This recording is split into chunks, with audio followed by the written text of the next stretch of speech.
Ladies and gentlemen, welcome back to the Martin Dreyfuss Show, and welcome back to the live coverage of Ukraine-Russia. This episode has taken us to Twitter to look at a New York Times video that disproves the Ukrainian president leaving the country and him stating he is still in the country despite being Russia's #1 target. So again, without any further ado, let's take it to the New York Times on Twitter. Європи, чи буде Україна в НАТО?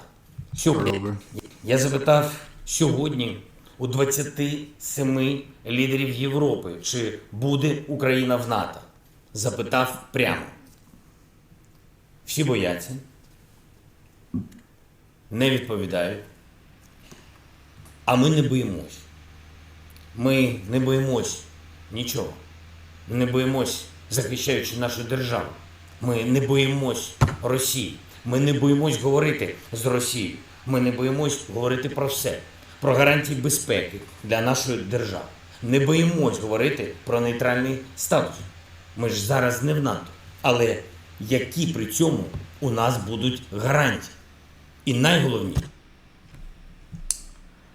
At the end of the day, this man is at his wit's end. I mean, he has to make a deal with whatever country is willing to save his people, willing to save his family, willing to save his country, and he's willing to die for it. He shows it. You can see it in his face, you can see it in how he talks, you see it in the confidence he gives his country. But he knows he's fighting a losing battle. And he as much confidence as he might give to his people, he knows without the backing of the world, it's the end of Ukraine. Які конкретно країни нам їх дадуть? І я залишаюсь в столиці. Моя родина також в Україні. Мої діти також в Україні. Моя сім'я не зрадники, а громадяни України. Але де вони зараз знаходяться, я сказати не маю права. За наявною у нас інформацією, ворог позначив мене як ціль номер 1. Мою родину як ціль номер 2. Вони хочуть знищити Україну політично, знищивши главу держави. This man is standing in front of his people, giving a press conference as his capital is currently being invaded.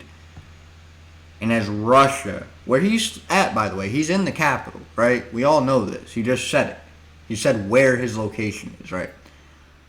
As that place is being invaded, he gives a press conference to give his people confidence, knowing one of the most powerful countries in the world wants him and his family dead.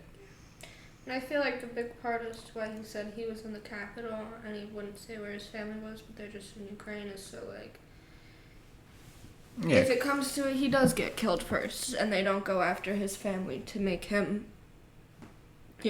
weaker and want to step down. Not saying that would make him step down, but I mean, that's his I biggest feel like fear. that's He would his rather goal right die. now. He would rather be attacked than his family and children die. And unfortunately, his whole entire country be taken down because of it. His whole country is being taken down, and I think a country will step in. I hope a country steps in, but I feel like I with don't. what Putin said 13 days ago is pretty fucked, and it's making people not want to say anything or do anything. He literally said, like, leave it will alone. be nuclear war. It will be the end of everybody. Nobody will win, and that is Russia absolutely knows terrifying. they can't take on the world. Putin is not stupid. Putin is very smart. And I still sit here and I feel like it's a bad decision for the total outlook of humanity for a country to step in. It is going to be the most devastating, heart-wrenching, sad time that this world has felt in a long time watching Ukraine fall. But if we step in to try to save Ukraine, that devastating, sad, heart-wrenching time is going to extend a lot longer into a lot more people. It won't go away easily. We've reacted to the videos. And there's more to look at. This is just the beginning. These people have given hours and hours and hours of speeches. We're looking at minute-long clips. There's not a right answer here. The right answer was for Russia to leave it alone, but that's not on the table. Beyond. The last remaining options are step in, fight for Ukraine as the world, and cause World War III, which, according to Vladimir Putin, will lead to nuclear war. Or turn your head, close your eyes, say a prayer, and watch Ukraine fall to the ground. There's no right option. I think personally we just have to make the decision that it is going to preserve the world and preserve humanity. Others might disagree and believe that we shouldn't preserve a humanity that would allow this to happen. However, it's none of our decisions to make. We have no control. Russian citizens don't even get to choose to go to war. Soldiers were beaten and forced to go to war. There's videos about it. No single person that is a citizen of this world has a chance to make a difference on a grand scale. The people in control right now are Putin, Biden, prime ministers of Germany and UK, France and Italy, China. If they decide to get involved, will play a major, major role depending on what side they choose.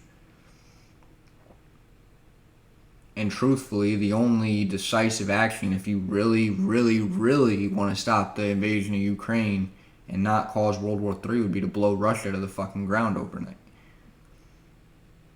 But that's not how that works. Because then we're killing more innocent people. And although a lot of people might sit here who argue with me and say that what they're doing to Ukraine is okay, might be the same people to tell you that we should invade Russia and that we should attack Russia. But that's the same damn thing. Those people don't want to be a part of this. So I don't know. Comment. What the hell should the world do? Let me know. Because I'm at a loss. At an utter, complete loss.